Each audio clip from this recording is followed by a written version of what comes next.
Hello, and welcome back to another episode of Critical Reactions with your host, Bryan. Technically, I just did this reaction yesterday. However, the audio was garbled. I sounded like a robot for the first 60% of the video. Really not sure why, but I am re-recording this. That does mean that this is not a true reaction. I did listen to this within the last 24 hours, and I have already given my thoughts on it, but I'm going to try to retread as much ground as I can from yesterday, while also adding some that I didn't mention yesterday because this is my second listen. Hopefully that is okay with everyone. This one is Anecdotes by Joanna Newsom. It's requested by Isaiah Valdez. Let's get into this.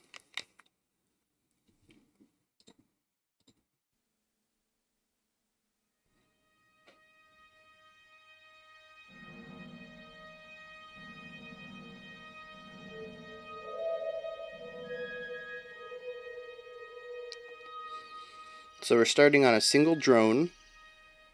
We have some nature sounds. The first cat's over. Back from the place beyond the dawn. Horse bear your broken soldier. Eyes frozen wide at what went on. Yeah, some really nice counterpoint between the piano melody and her vocals. As you'd anticipated to. But what is this sample proving?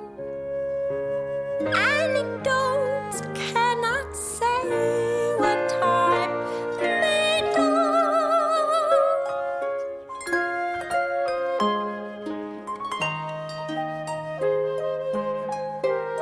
Yeah, really beautiful layering right here between these three main melody lines. I kid with Rufus Nightjar when our men are all asleep. It ain't about how rare you are, but how hard you are to see. Take you and me. One leaf from said he, and I blind the winter leaves. As we sighed it Really out great the dynamics flight. here between some of the louder sections and the softer sections. These really beautiful swells.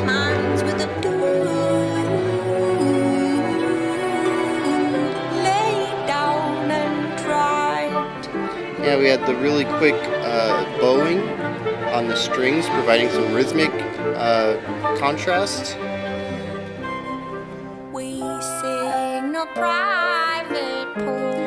I love the difference between some of those warmer tones that the string brings and some of these brighter, almost whimsical aspects that we see right here and previously. We hear the telltale boom.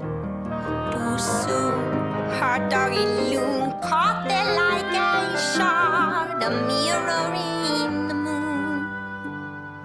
Now they've stopped giving orders, but I follow anyway. Laying in our state, Got an almost 6 against 4 feel right there with those triplets. Burns away.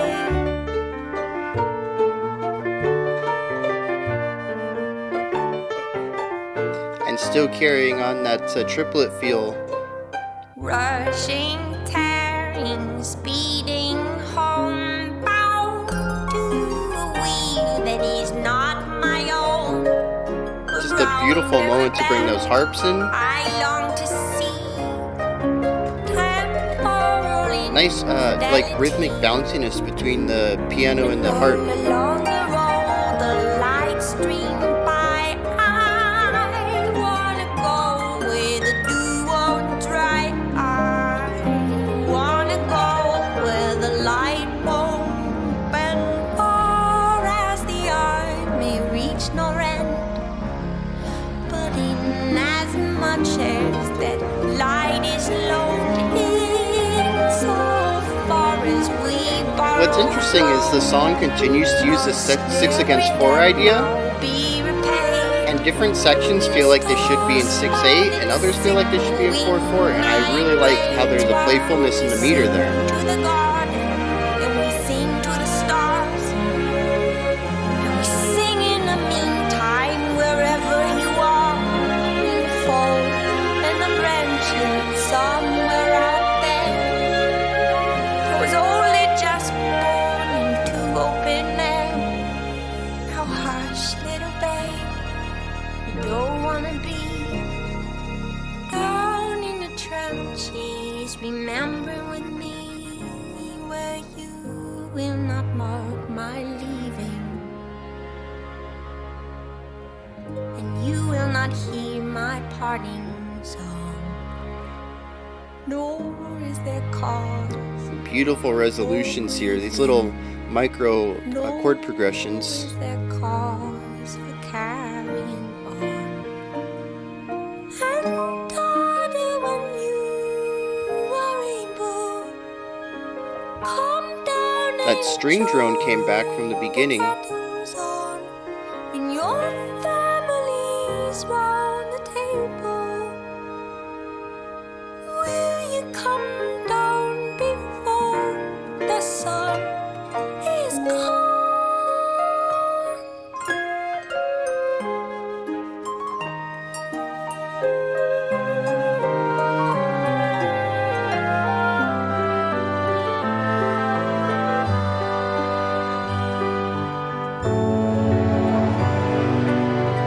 And there's those really warm swells again.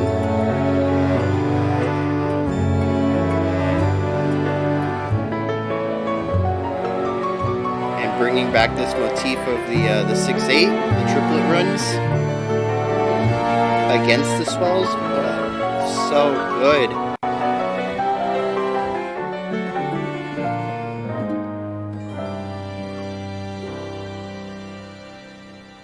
Yeah, and that gorgeous resolution right there. It almost feels like a half resolution. It feels like it's just on the verge of not really getting that full completion feeling, and then the low end comes in and just fills it in.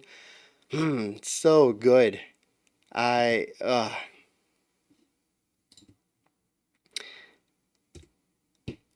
Yeah, this is a fantastic pick.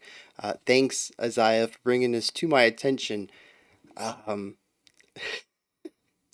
I'm really glad I got to listen to it again. So there's a lot of really cool things going on here. And unlike most of my videos, I did have an opportunity to go and look at the lyrics afterwards. And that afterwards is kind of before this video now, so I have a chance to incorporate some of the lyrical elements into this as well.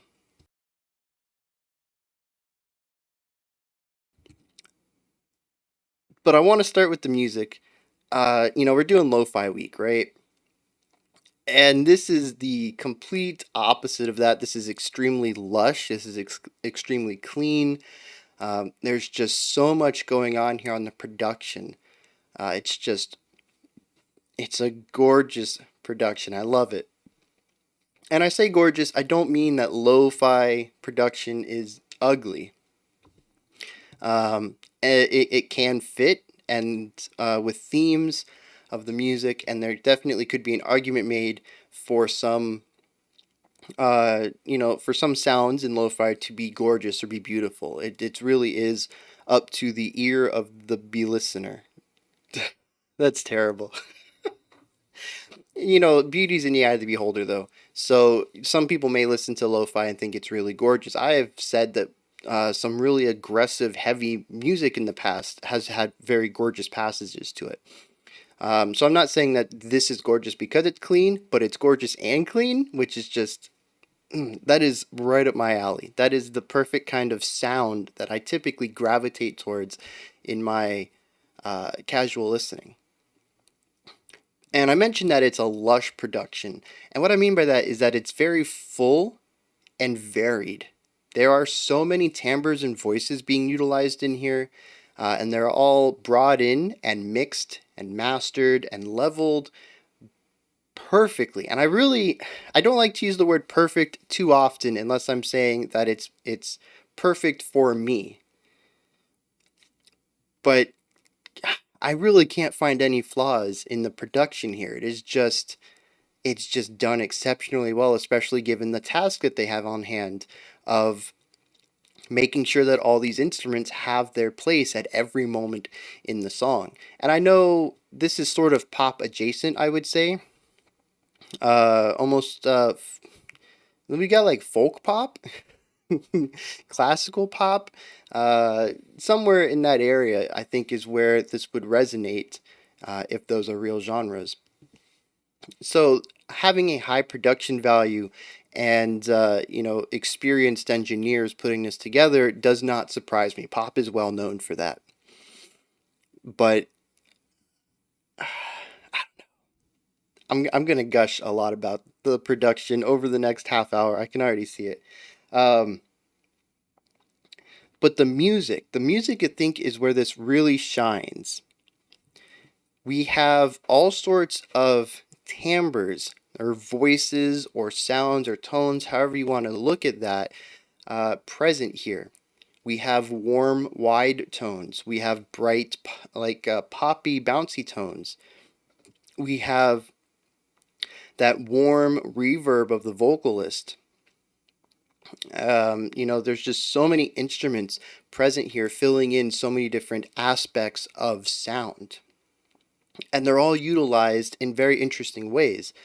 It almost feels like there's several sections of the song that utilize different combinations of these instruments to create different tones or environments or atmospheres that help resonate with the specific things that are being spoken of in the lyrics.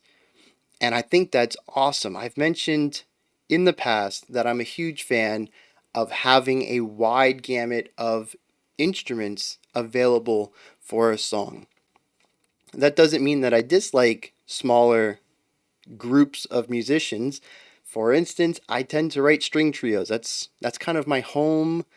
If I need to write something real quick, I'm usually going to gravitate to a string trio or a string quartet. That's just my bread and butter when it comes to writing music. So, I like to write music. I like to listen to music with smaller groups as well. But there's something about an extremely varied group of sounds that I will probably just always love, even if I don't enjoy the music itself. Just having that variety provides a lot of interesting ideas or interesting avenues to explore the music in that I'm naturally going to gravitate towards. And I've mentioned in the past that I feel it's one of rock and metal's shortcomings. Even country can be added to that list. We have a drummer, we have a guitarist, we have a bassist, we have a vocalist. That's kind of it. We have one person per job. We have the high end melody, we have the low end melody, that's your guitar bass, you have rhythm, and then you have your vocalist. Your vocalist is the one that can really go anywhere. You can have a low end vocalist, high end vocalist. They can kind of change up their sound a little bit. You can get a new vocalist, but a guitar has a defined range. You can detune it, or change the tuning to get some higher notes. But for the most part, they're kind of stuck in their range. So if you want to write something without your bassist, well, you've just lost your low end. Your section is going to be without the low end sound.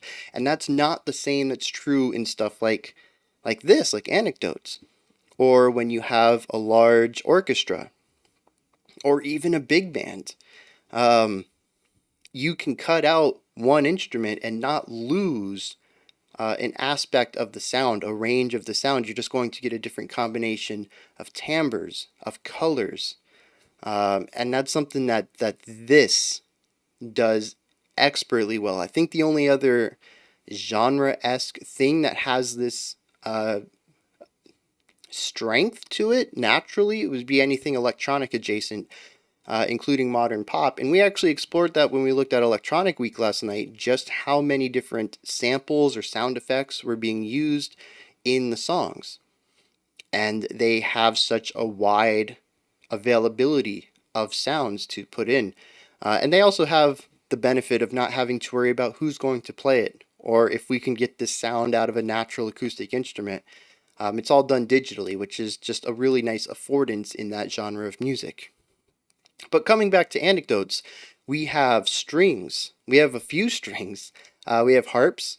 We have some lower stuff. I want to say it's probably a cello.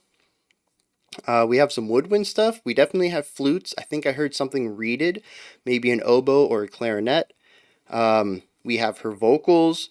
We have that high pitched string drone that came in at the beginning and reprised itself at the end if it wasn't present throughout the whole thing, maybe, which was probably on maybe a violin. We just have, all these different sounds that can be utilized in various ranges. We have multiple low end ones, we have multiple high end ones. Oh, we have the piano. Almost forgot about that one.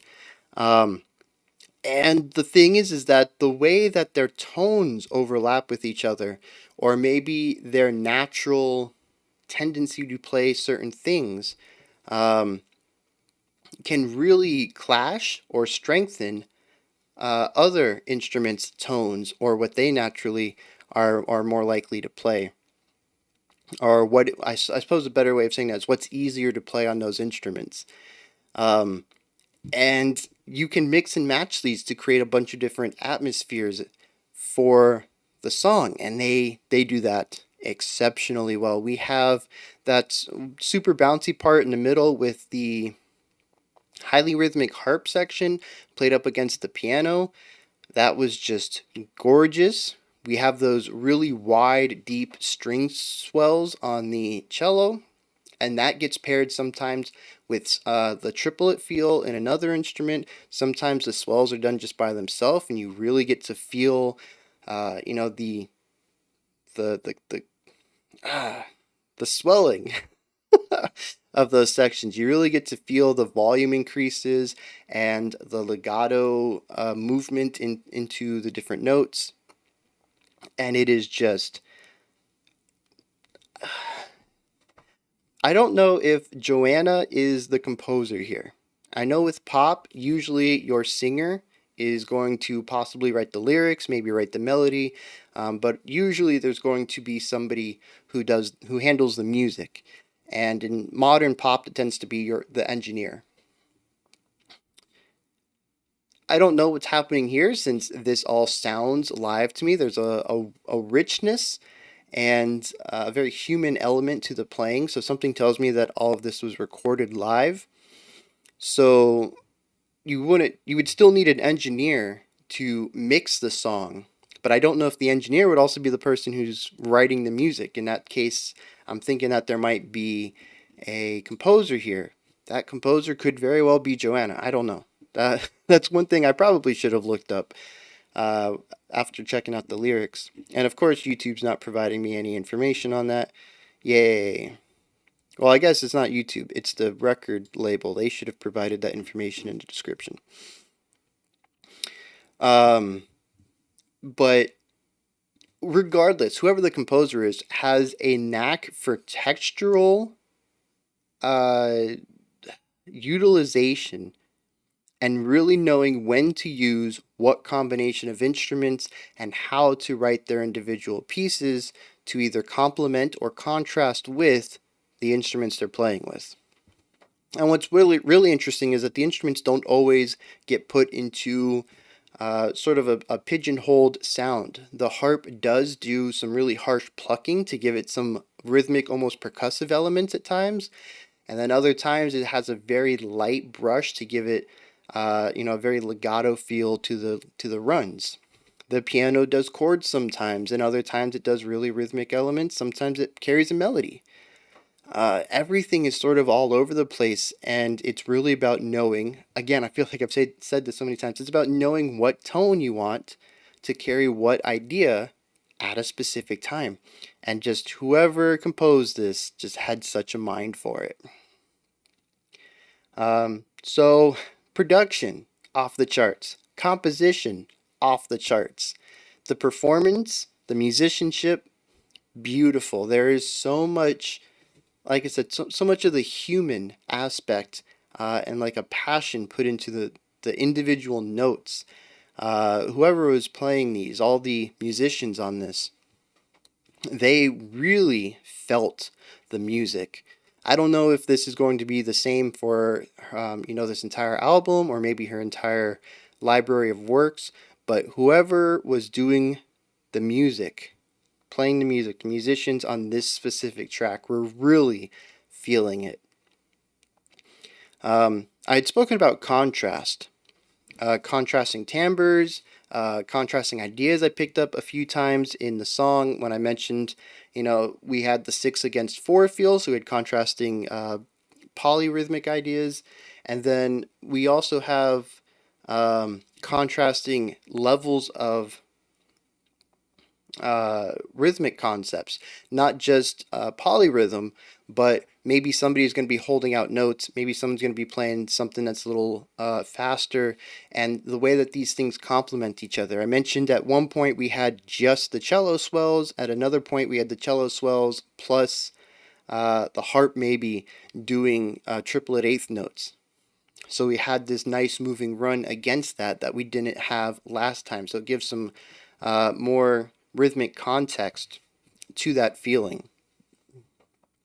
But there's also another idea in here that I don't think I spoke about during the reaction, and it's contrasting mood.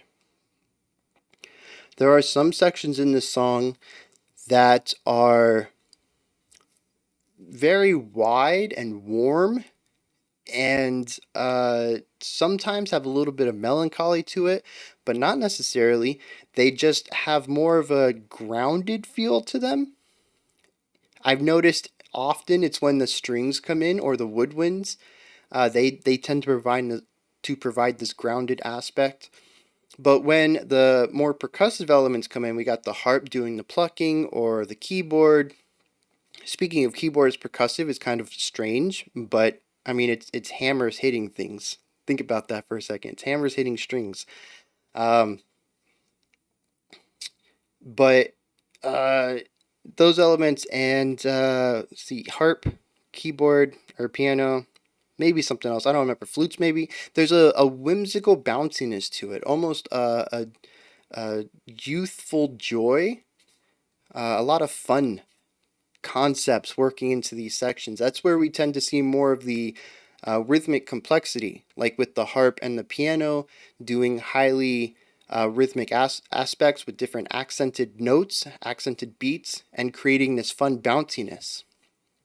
And the song really bounces back and forth between this brighter light element, and I mean light as in weight, like it's just a lighter section, versus some of the heavier, wider, more grounded elements. And we have this back and forth that we go through, which is pretty interesting. Now the song is called Anecdotes, and the song is actually about anecdotes. There's a story about war, there's a story about family life, there's a story about birds, there's a story about time as a concept, I believe.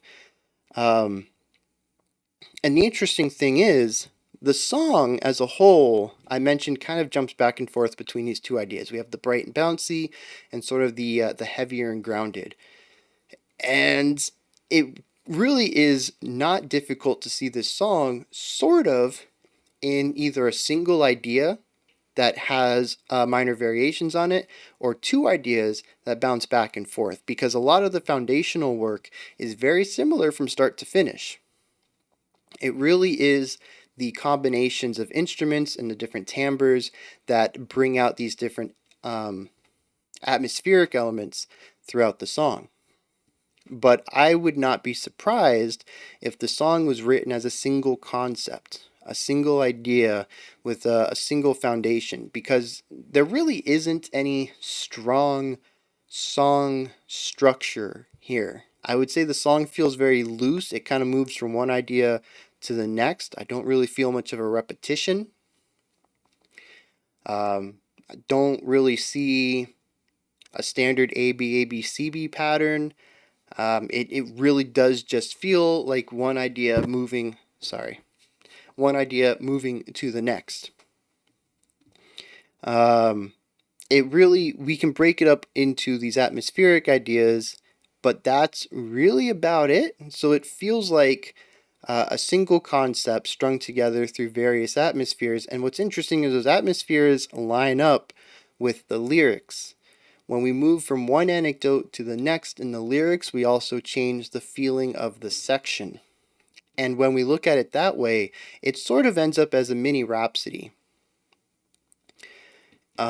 We have these four different stories being told with four different atmospheres with transitions that help us move between them. And I think the transitions are key here.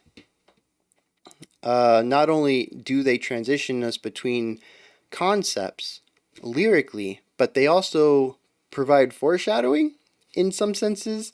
We hear the cello swells as a transition before they come in as a core idea in the final section when she's talking about family. So that's really cool. I don't know if that's more of a callback or foreshadowing, really doesn't matter. I like the idea of utilizing a line for one idea. First, it was a transition. Then it was a core concept, and bringing it back or foreshadowing, however you want to look at that, but utilizing it in two different contexts for two different reasons and having it work well in both.